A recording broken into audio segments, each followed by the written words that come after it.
say, can you see? Oh, Canada, we stand on guard for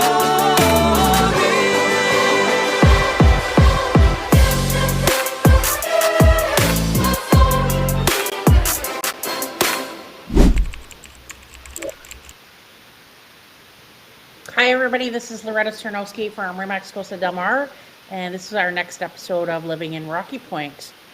And I know the weather's, I'm actually in Scottsdale right now. I just got here. I got a few things to do this weekend, but I did pass a huge lineup that's coming in, and I feel sorry for the spring breakers because it's a little chilly, but there's still tequila, good music, great food in Rocky Point. Tonight I have a very special guest, Miguel. Now, is it Martinez? That's correct, Miguel Laura. Martinez? How are you? Yes, Miguel Martinez. Okay. Because I have you in my phone as Miguel Ramos. Yeah, it's Miguel Martinez Ramos, but I just kept it simple. Yeah, because you guys have like 10 names. Yeah, I actually have another name, but but yeah, that's correct. Miguel Martinez Ramos. That's Perfect. So our topic today is a very timely one because of everything that's going on in the world and the border, and people have a lot of questions about what do I need to get into to go to Rocky Point now. So I thought it would be a good time to talk about this. And I brought our local expert residents, Miguel, and he's going to talk about that today. Miguel, before we start into the meat of things, can you tell us a little bit about yourself? Yes, of course. Well, Loretta, actually, I'm a certified or licensed attorney here in Mexico. I'm familiar, as you said, with immigration law and also real estate law.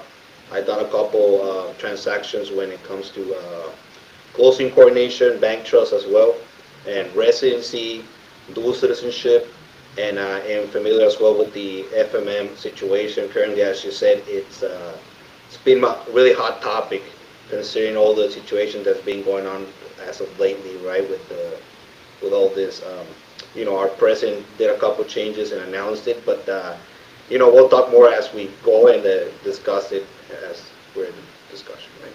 Yeah, for those who don't know, what the heck is an FMM and what does those initials stand for? Well, the FMM, it's also called Forma Inmigratoria Múltiple, or as in English, multiple immigration form, that's what they call it.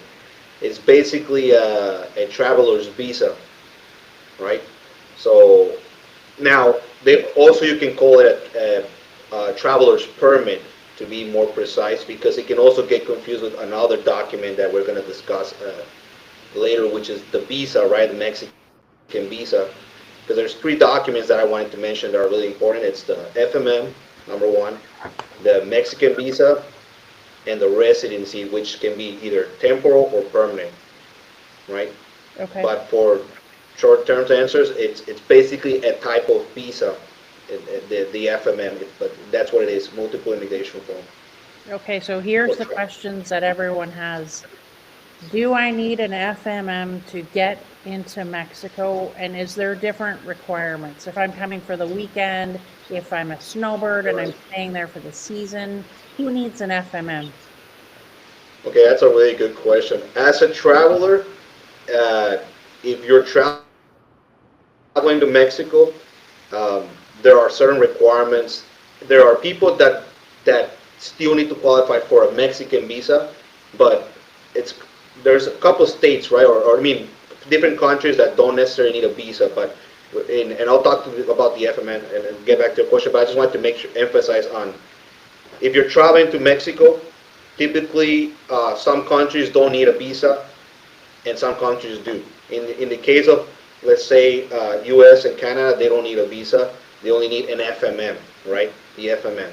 As a traveler, if you're traveling to Mexico, the FMM is for 180 days as a maximum, right?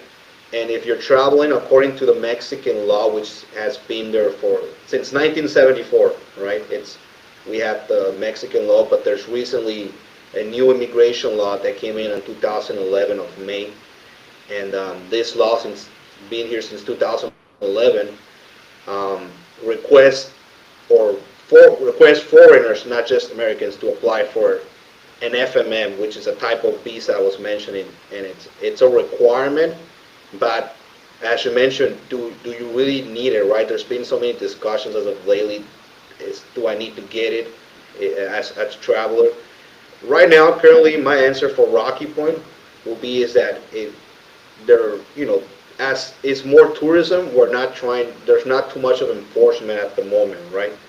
So if you're traveling, um, it's a good idea if you can stop and get it. I'd say it's a good idea.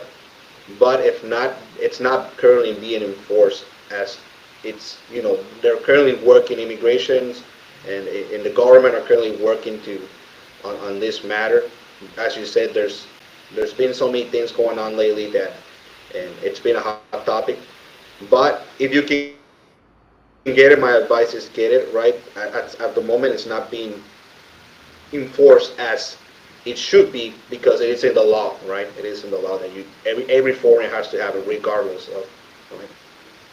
But it's better to be safe than sorry. So what's the difference between an FMM and a resident visa, resident card, temporary? Right. So the residency, as it applies, it refers to there's two types. There is temporal, and there's permanent residency card. That is for people that are intending to stay in Mexico for longer than a period of time than 180 days, right? In this case, residency that's temporal can be, as it says, its name says it, right, or states it. It is temporal. You need to renew it. The way it works is you apply in the consulate, and it could be, for example, the closest one that we work with a lot is Phoenix, consulate in Phoenix. You apply in the consulate, and that's when you get the other document that we're discussing, which is a visa, right? They give you a visa for applying for residency, and it's the first requirement. And I don't want to get everybody dizzy, but the difference between basically is that the temporal and permanent are for people that are looking to stay for a longer period of time in Mexico. Specifically, if you're planning to live here, right? If you're buying property, and it gives you certain benefits that I guess it's really important to discuss as we go in discussion. But the permanent and temporary resident are for people that want to live in Mexico, right? Typically, or that travel for longer periods of time and they own place here. They own a place here, right? That's my. Okay, we have a question. Okay, Stacy sure. says she just logged in a little bit late to the show, but can she get FMM the same time she buys her car insurance? That's can That's a she hard. get? Can she get She wants the? to know if she can buy her FMM the same time she buys her car insurance. Yeah, I mean the FMA you get it. It's a really simple process. But you don't buy it at Yeah. the car insurance place. No, no, of course not. The FMM you get it at as soon as on the port of entry, right?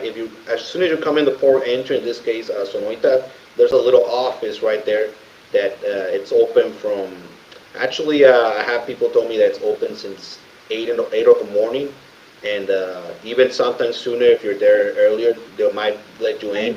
I But think it's the same time open as the border, but yeah, I will tell you this, Stacy, because it's a little bit odd to.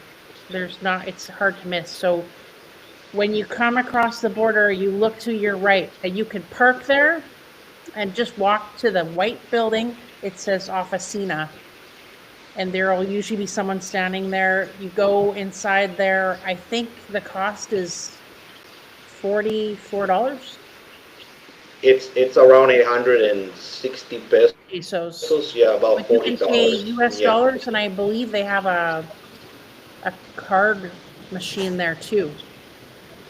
Yeah, that's my understanding as well. They make it pretty simple, and to be honest, it's not really hard to get. As soon as you come in, you stop there, and then you pick that document, right? It's really quick process. And And I know some people have been mentioning that you can do it online, but you still need to print it, and you still need to present it for them to stamp it, and they still need to fill out a couple options there. So it's still the same thing, right? yeah, In my and opinion, they're so good there as far as yeah. if you don't really know what to put in the right spots, That's because it right. is That's Spanish, then, right. um, but also people can contact you and say, help me fill out my form a little bit, you know, if that's the case, I'm sure you would help them. Of course. Um, so it doesn't matter where you're from, if you're Canadian or American, or you're coming Yeah, from for that one, China or the whatever, FMM, anyone can get an FMM when they arrive.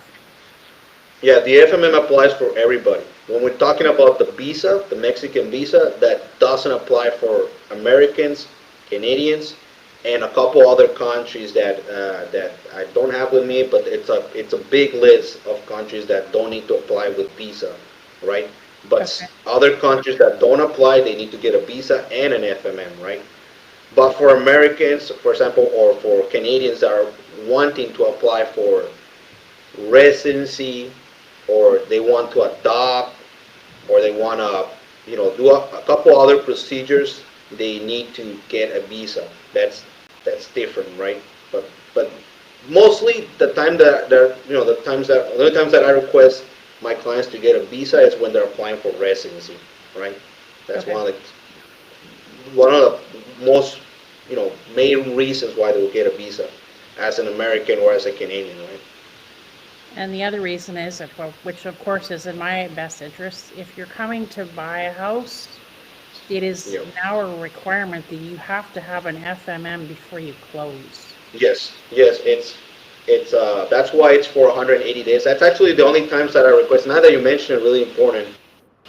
The only times I ever requested my client for an FMM, it's when they're because you also get an FMM when you're doing your residency, which is for 30 days canje, which is different, and you get one for 180 days, which is when you're buying a property as well, right? You have to let them know, hey, I'm buying property in Mexico. I'm in my procedure, like you just said, I'm closing, and I need Okay, a I'm going to FMM stop for you right there because 180. I want you to slow down a little bit. So let's say I bought a condo Yeah. and uh, I got to go get, I'm going to close next week. So when I go through the border, do I ask for a 30-day FMM or a 180-day one?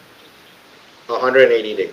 The Okay, 30-day FMN only applies for canje, which is basically meaning that you're going to give them that FMN to the immigration office here in Rocky Point to convert it to a residency card, basically.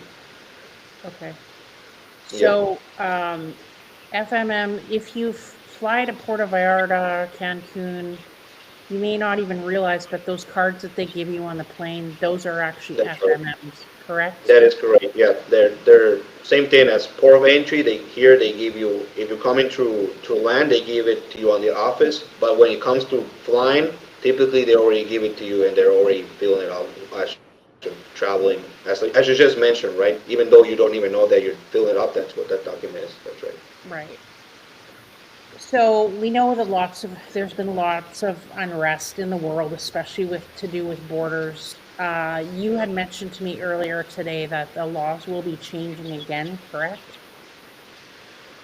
Well, I'm most likely, this, we're right now in high season, right? We're in what is spring break, as I was mentioning. So I know there's a lot of concerns, but this is Rocky Point is tourism, right? It's a tourist town or city.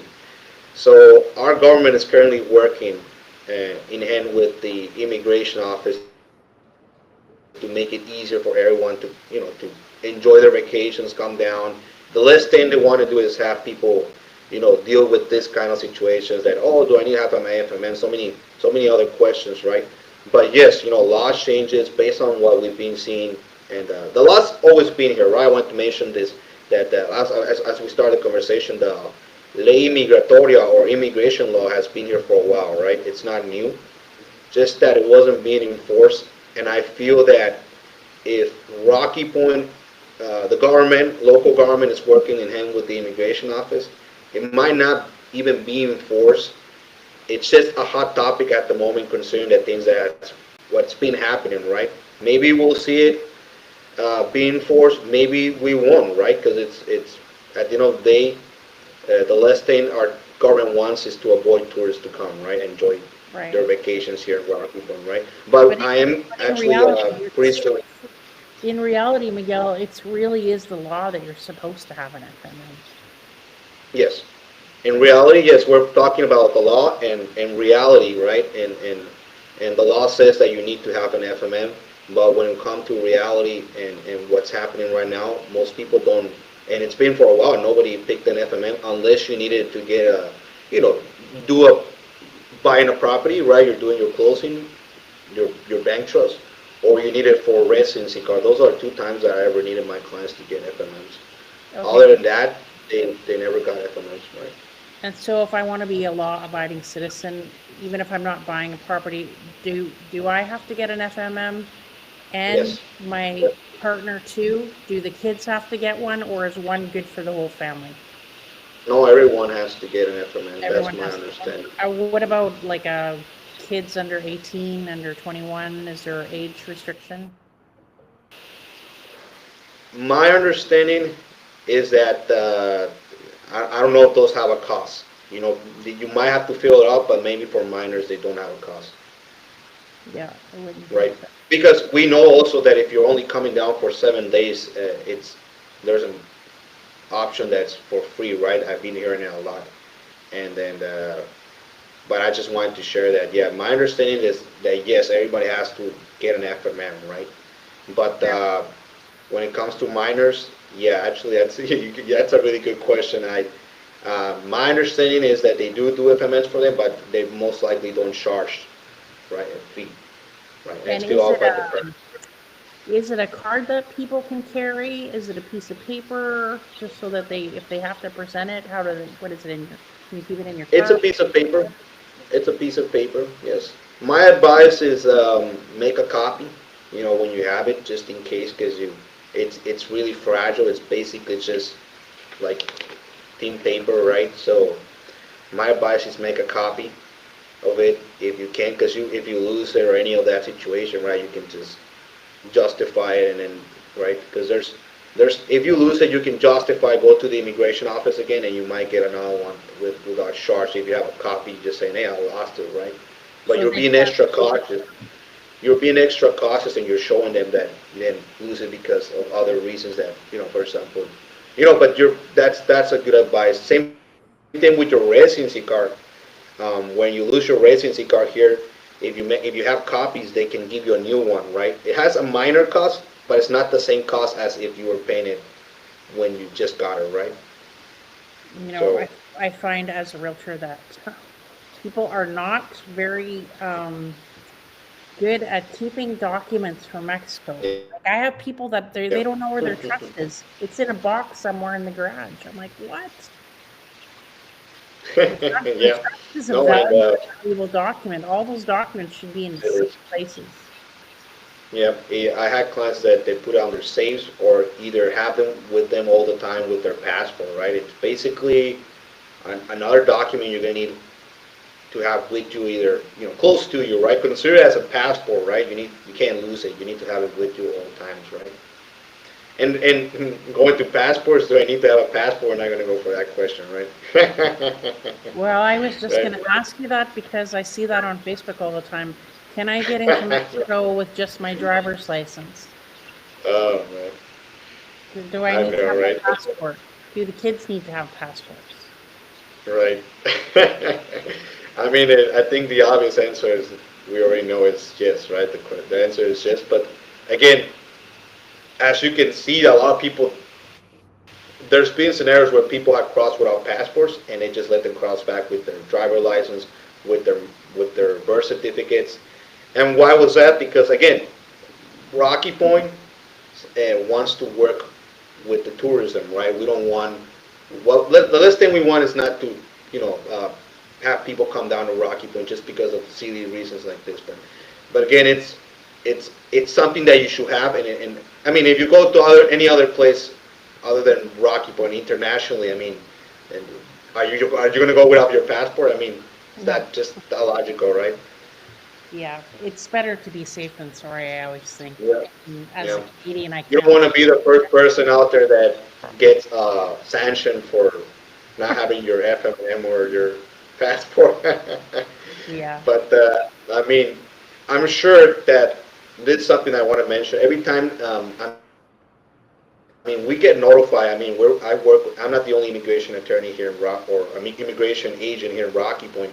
So it's a big group, and we all get notified, or we're constantly, you know, getting updated on what's happening. So I'm sure the government will release a statement in regards of if it's going to be enforced, or if, like, give people a little bit of time to understand, right? But right now, as we're in the holidays, and all this stuff going on, the spring break, I don't think it's going to be enforced as of. But my advice is have it, because if you're going to go crazy on spring break, right? You at least considering it's being legal in Mexico, right? That's what it is, right? According to the law, you're having your FMM is not an exemption. If you go into the law, immigration law, it's a requirement. It's plain you have to have one of types of visas, right? And it's not like, oh, you can't, just because you're American, you can't, or Canadian, you don't, you're exempted to have, you're not have the FMM. That's not the case. Everyone has to have an FMM. The visa is different, right? But everyone has to have an FMM.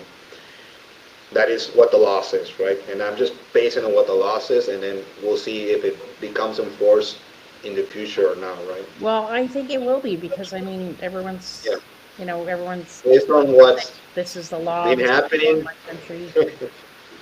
I mean, based on what's been happening in the U.S. and with Mexico, right? All this being legal or not being legal, I guess, goes both ways, right? At the end of the day. For sure. So, what does people always ask me? What does it hassle-free zone mean when you're driving to Rocky Point? Okay, so that's a different one. There's a big misconception about that one when people say that you don't need your FMM if you're in the free zone, right? As you mentioned it, right? And that is incorrect. You still need your FMM, right? That refers to when you're traveling. When you're traveling in my advice, if you're traveling outside of that free zone, it's that you need to have uh, all this insurance, car insurance. You need to make sure everything, you have all this paperwork, the FMM. That's when we get to a situation that you actually need it, right? Because you'll find yourself in different situations where you're going outside of the tourist area, which is Rocky Point, right? Which is what I'm saying. I can't say the same thing for other places out in Rocky Point, but if here in Rocky Point, it's a bit different, right? But my advice is, if you're traveling outside of this zone, you need to have your car insurance, you need to have your FMA, you need to have your passport, you need to have all these documents with you at all times, right? Well, isn't having Mexican car insurance It is. not It is. mandatory? You should have it. You should have it, even if, because my understanding is that the insurance doesn't cover it. In the U.S., insurance doesn't cover international, right? No. That Okay. is my understanding as well. Because people say if I'm in this free zone, doesn't mean I don't need my car insurance. That's not correct. You still need it. So So, you'll find what yourself. does hassle-free zone really mean then? That's a term that they created for basically. They were saying that well, for example, here in Rocky Point, right? That's when they were saying you didn't need the FMM. There was a time actually they were trying to say the FMM, and there's a couple statements that say in the past that it was not going to, no, they were going to taking it out. It was not going to be needed in these zones, right? So there was a discussion, but then the law changed again, and then it's basically now you need it, right? So I know people make that comment a lot about this zone that, like, for example, um, when it comes to having your vehicle plates, right? Like vehicle plates, let's say you become a resident in Rocky Point. I don't know if you heard, when you're a resident here in Rocky Point, you need, they say that since you're a resident now, you need to have your vehicle imported and have Mexican plates, right? Have you heard about that in the past? Mm-hmm. Right? So that's one situation where you need it if you're in your, right? And when you're outside of it, you're going to need it, right? You're going to need this kind of stuff, all these documents. So then, But there's a lot of ways to, if you import your vehicle and you go back and forth, then how does that work? with your What vehicle? do you mean? Let's say if you're a resident, but you go to Arizona every month. Right. So typically, again, this is something that's not being enforced. We're going back to the same thing. There's a lot of things that are not being enforced, right? And that's why we go into all this conflict with what's the reality and what the law says. Is that you're supposed to get sanctioned if you don't have it, right? Right? Here in Mexico, while you're driving here in Mexico, and if you're a resident, but they don't really check, right? So we get back to the same thing, right? But just to make it clear, I don't want to get everybody confused on it, and it's just my advice is from here on, we're gonna keep everybody updated on the changes. Like I was telling you, Laura, I'm gonna have a meeting most likely next month and talk a little bit more about all these matters and present it to the next, hopefully next session. If we have a next session, it would be great to keep everybody updated on what's changing and what are the sanctions if you don't have this or that, if it applies, right? So. Okay. If people have more questions, then they want to reach out to you to get a residency card or for your services, how do they get a hold of you? Yeah, so I can provide with my phone number. I actually left it in a presentation. We had a small presentation, and Oh, but that's right. but you can, yeah, if you want to put the last one, there's my contact information and my email. But are we missing anything else, Laura? I think that's it, right? I Any can put that in questions? the caption. I totally forgot about your PowerPoint because we were so involved, and sometimes, it's actually better to see the person talking than Of course, a slide. So he's gonna put, of course. there we go, questions. If people want to take a screenshot, for everyone listening, I know some places the power's out, so you can take a screenshot, but we're also going to repost this on Facebook and YouTube with Miguel's contact information. And they can reach you through regular or through WhatsApp on that number, correct? Yes, they can reach me through WhatsApp or through email. Either or is perfect. Uh-huh. In any case, then they can ask about residency. They can ask about dual citizenship, and if they want to know more about closing or bank trust, that's something I can learn. If you want to buy a property here in Mexico, then you can talk to Loretta. She's the expert in that part, and then she can guide you through a couple options here in Mexico, which right now it's a great opportunity, I think, regardless of everything that's happening.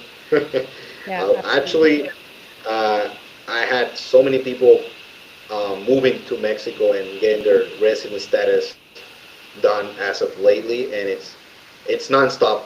It's nonstop, to be honest. I'm blessed. There's been a lot of work, and I don't think we're gonna stop. And there's even though there's a lot of uncertainty, I still think that Mexico still wants the best with our tourists, right? We take care of all the people that are coming down to Mexico, and it's a really nice place. Actually, there's a question out when you mentioned it, and my advice, if you're trying to Mexico again, get your FMM, get your passport, get everything set up, and if you want to come down and have enjoy vacation, everything's safe. There's nothing, I know there's a lot of uncertainties about, oh, am I going to be sanctioned? Do I need to have all these documents? And right now, it's nothing has changed. There's changes coming in, yes, but if you want to be legal, you want to have everything set up, then it only takes you 5 minutes to stop at the border and get this FMM document, right? yeah. That's all it takes. That's all it takes. The And margaritas will be waiting for you, right? that's right.